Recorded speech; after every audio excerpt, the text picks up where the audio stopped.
Froggy's Halloween by Jonathan London, illustrated by Frank Remkiewicz. For Froggy, Halloween meant candy, but it also meant dressing up. And he wondered, what should I be for Halloween? I know, cried Froggy. Super Frog, flying high over the city, faster than a dragonfly, stronger than a bullfrog. No, something spooky. I know, cried Froggy. Ghost Frog. He poked 2 holes in his mother's best white sheet and draped it over his head. Oh! No, something scarier. I know, cried Froggy. Vampire Frog. He put on his black cape, zoosh, pulled on his mom's black tights, zup, put on his slick black wig, zat, and said in his best Dracula voice, Trick or treat, smell my feet, give me something good to eat. If you don't, I don't care, I'll put on your underwear.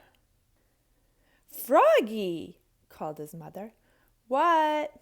Halloween's not till next week. You're supposed to be doing your homework, dear. I'm Count Von Frogula, said Froggy. Vampire frogs don't do homework.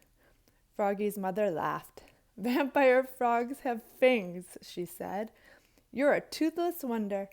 Oops, cried Froggy, covering his mouth. So all week at school, Froggy wondered, what should I be for Halloween? A football player? A cowboy? A zombie? Froggy, cried his teacher, Miss Witherspoon. What? Kindly keep your mind on your work, dear. But his mind was on Halloween. Every day after school he got ready.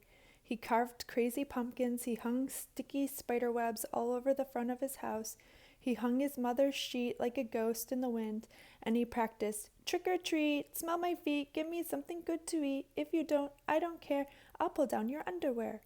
At last, it was the night before Halloween, and all through the house there were creaking sounds and scratching sounds. Froggy was scared. He shivered in bed and imagined ghosts and goblins and werewolves and witches. Witches, zap! I know, cried Froggy. I'll be the Frog Prince for Halloween. And in the morning he put on his black cape, zwoosh, pulled on his mom's black tights, zup, put on his slick black wig, zap, punked on a crown, zunk, and flashed his mighty sword, ta-da! At the Halloween parade at school, all the girls thought he looked cute, especially Froggelina. He leapfrogged over his mother, he leapfrogged over his father, he leapfrogged over his friend Max, and flopped on Max's step. Flop, flop, splat. He tripped on the porch, and Froggelina fell on top of him. The door flew open, and, uh-oh, there stood the wickedest witch in the world.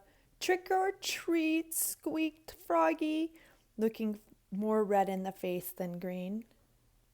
Luckily, Froggelina ran away, and the witch turned out to be Max's granny. And that Halloween, Froggy got tons of candy, but his sword had torn a hole in the candy bag, and by the time he got home, his candy was all gone. Oh no, cried Froggy. What's the matter? Asked his mother. He showed her his empty bag.